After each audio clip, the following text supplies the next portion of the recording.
So everybody, welcome to 1 Million Cups Norman for June.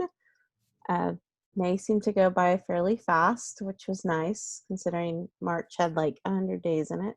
So welcome everyone who is live with us or people who might be watching the recording later.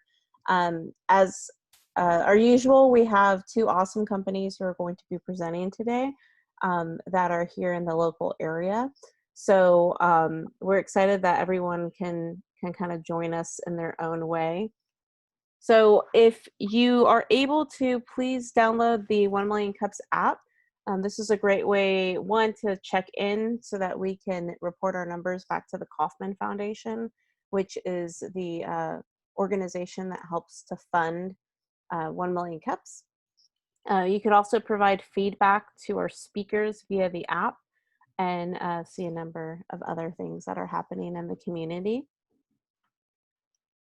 And you can check in, as I mentioned. So we always like to report our numbers as to how we're growing and how many people are participating. This is our organizing committee. We're missing a number of people right now just because life is super busy, it seems like, even though we're all working from home.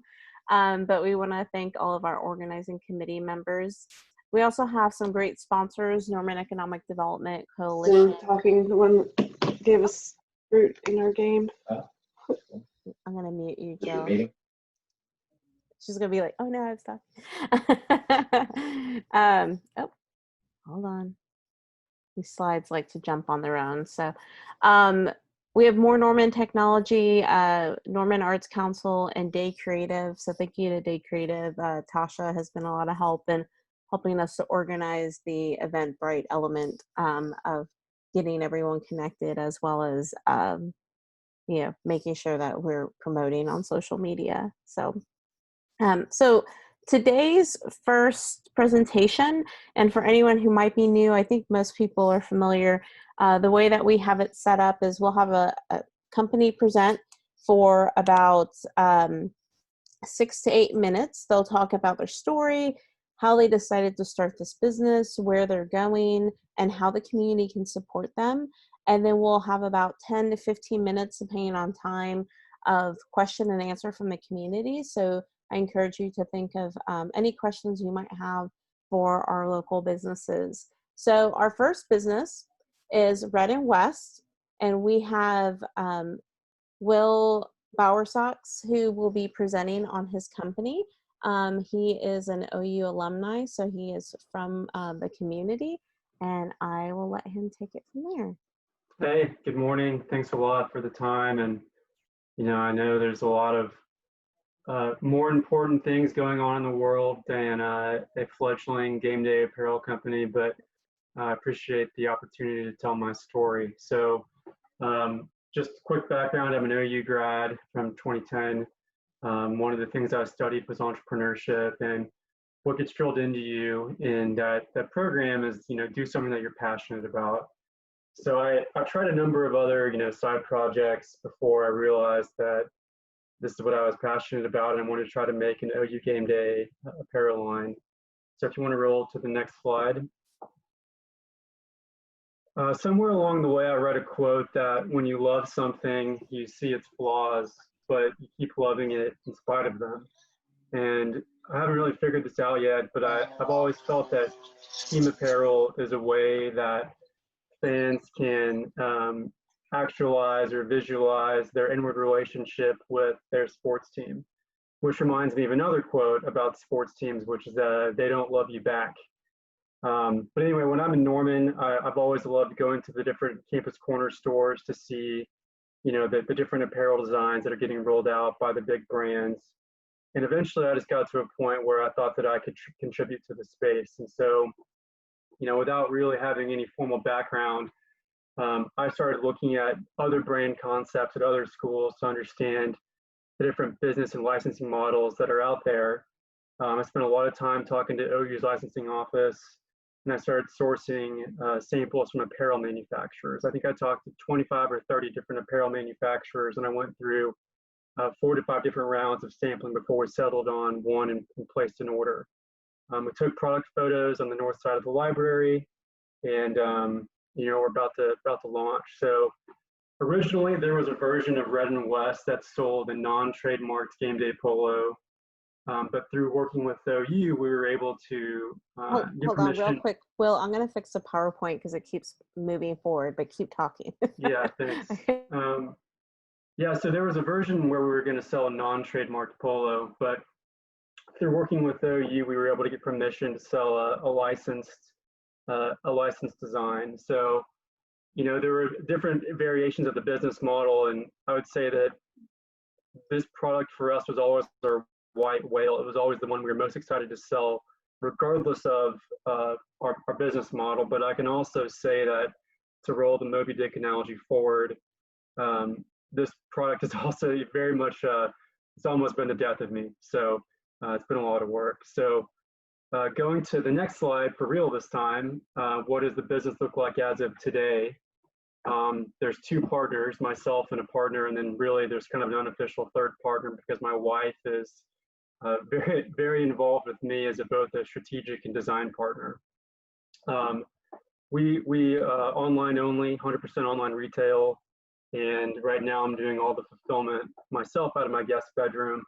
So you kind of see those four images at the top. Those are kind of like the ingredients that make up our business. So we have a licensing relationship with OU through a Norman-based business. That's the logo in the middle of our apparel manufacturer who white labeled our products for us, and we made a de novo product. I built a website on WordPress using WooCommerce. That's our e-commerce platform, and then we're using a free tool called Pirate Ship, which is legal. That basically allows me to do all of our online fulfillment. So below is a screenshot of our website, and you can kind of see how it's looking. So on the next slide, where I see it going the next 2 to 5 years, I mean, going back to what I said earlier, I actually even back up. So what we've been doing right now is all grassroots marketing and word of mouth. We've been in a pre-order phase. And so outside of word of mouth marketing, we've done the events on the screen. Other than the in-person sales events during football season, probably the most effective thing for us was we were fortunate enough that Eddie Rudosevich, who is a member of like the OU football media, and was recently named 405 Magazine's biggest influencer, which I think is hilarious. He's a friend of mine.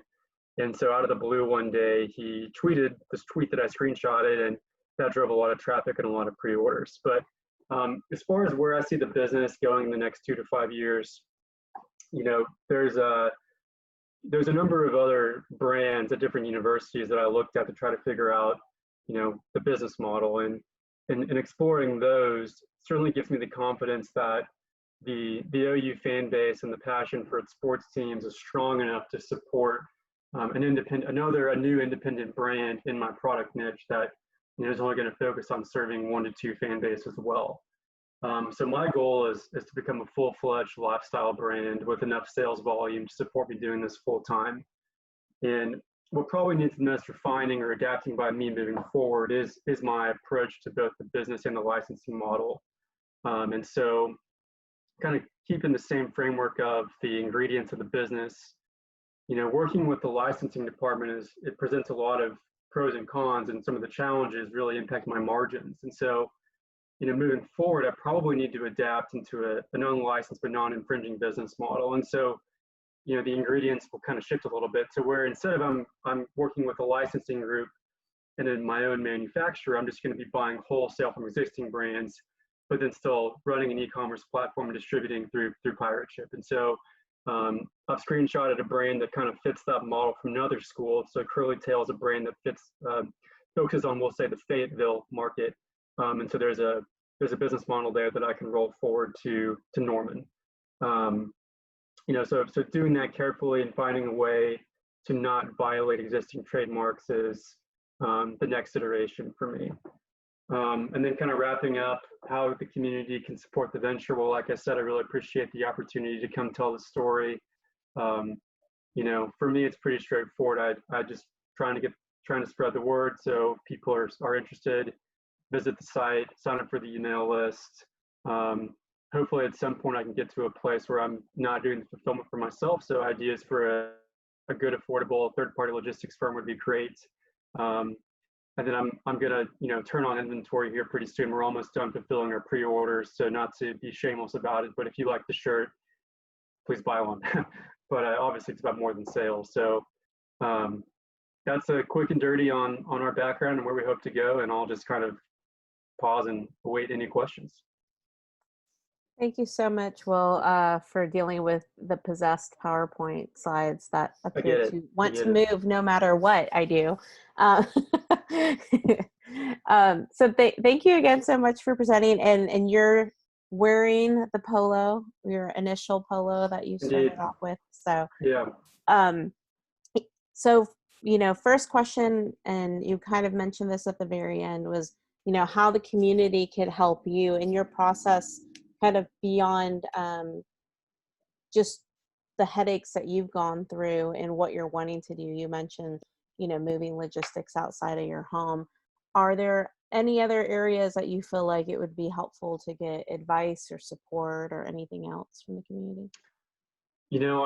I've kind of approached all aspects of this from zero. Like I said, I figured out that I was passionate about it, not that I necessarily had any unique skills. So I've kind of started from zero in all aspects. So the other thing that have yet to tackle really is refining advertising and marketing. And so,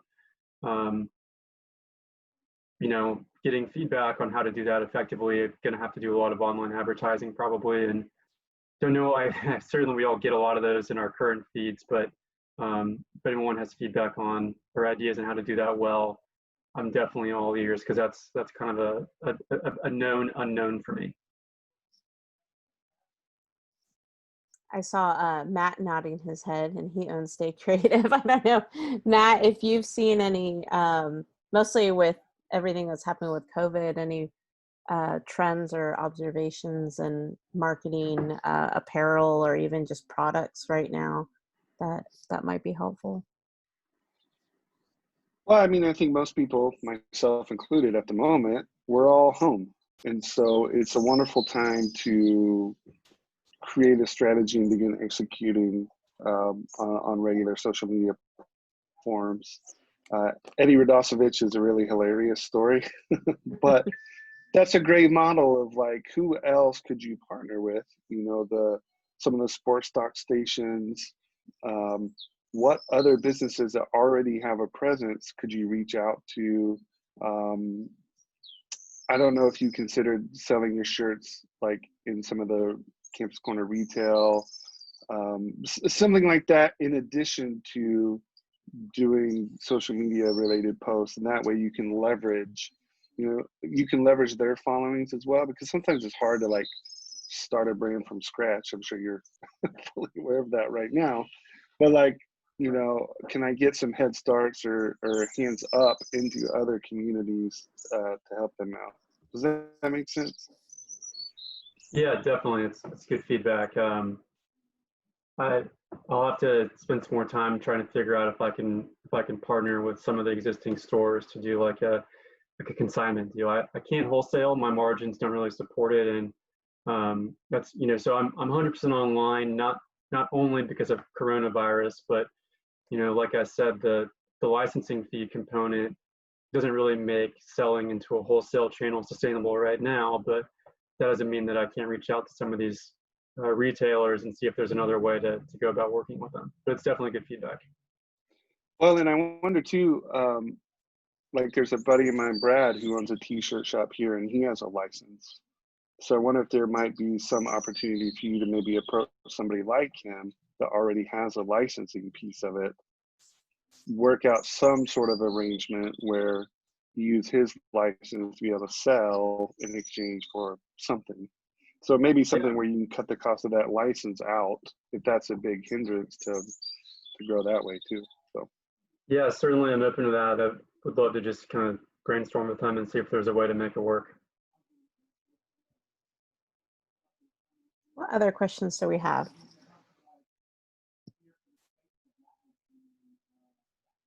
What's the next iconic sports apparel item? Great question. I don't know if I'm smart enough to answer that.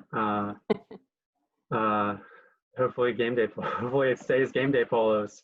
I will say, part of my fanhood, I love learning about the history, and I think it's a really cool lens to learn about, the history of your sports team, but also just you can kind of go back in time, which is really cool. And so I've always loved looking at old pictures of players or teams. And so, I don't know if there's an iconic item, but certainly vintage is having a moment, and it's been having a moment. And I'm not smart enough to be able to say how long or how permanent that moment's going to be, but I really think kind of like connecting fans to the program, it's all about like going back to the history. And so as a genre, I mean, I personally believe the vintage is going to stick around for a while. I'm kind of investing a lot of my own personal capital into that belief. So maybe not a product per se, but I think vintage will stick around. Do you have another vintage apparel item that's next on your list, OU or otherwise? So, probably not. And that's not, and it's funny that I said all that and then I said, no, I don't plan on doing more vintage products. I think for me, it's more about what is the business model that makes sense for me. And so going back to that brand Curly Tail as an analog for what I want to do, that's certainly what's next. Is they kind of have I'm kind of in early development of a brand that will cater towards, let's just say, the Norman and Oklahoma City markets in a way that won't violate existing trademarks, but it's going to be a way that connects fans as a lifestyle brand to the teams they like. If I could keep doing this, let's say I get my own license or something like that, there is another polo design that I'd like to do, where instead of just the single white taping, this is all a red block. There's some really cool hat designs I'd like to produce. Unfortunately, OU's licensing group is very strict about what logos they will and won't allow out there. And so, some of the cool logos they actually don't allow people to sell. So, anyway, for me, it's probably about moving forward to maybe more modern products. But, if I were ever to get my own license, then all of that would kind of get reevaluated. Yeah, Barry Switzer beat Texas hat. So, that is actually a licensed phrase that's licensed and trademarked by OU, and I think that's in like a special licensing group where they share royalties on that with the University of Texas. There are some existing. So Top of the World is a Norman-based apparel manufacturer, and I think they do sell a hat that says "Beat Texas." So they've recreated that corduroy hat. Precisely. So you mentioned Top of the World. Have you had an opportunity to sit down and talk with anybody from their organization? Yeah, I have actually. So the way, so kind of one kind of context piece is the Top of the World has recently signed an agreement of some kind with OU, and so they're one of the along with Nike and Jordan Brand, one of these semi-exclusive providers of apparel to OU athletics. And so, basically those three brands have first right of refusal or first dibs on producing all apparel. And so if those brands can't make it, you can't sell it. And so I was kind of able to beg, borrow, plead, and just beg with OU to kind of allow me to do this on my own. But I had a chance to talk with I kind of just cold reached out to him with the president of Top of the World, and that was more, it was like a few months ago, just like hey, how's it going? Here's what I'm doing. Just wanted to introduce myself. So as far as doing business with those guys, I mean, my budget's really small, so I needed to find a manufacturer that kind of fit my needs.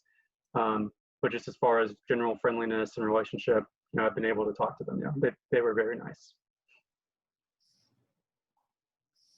All right. Do we have any other questions?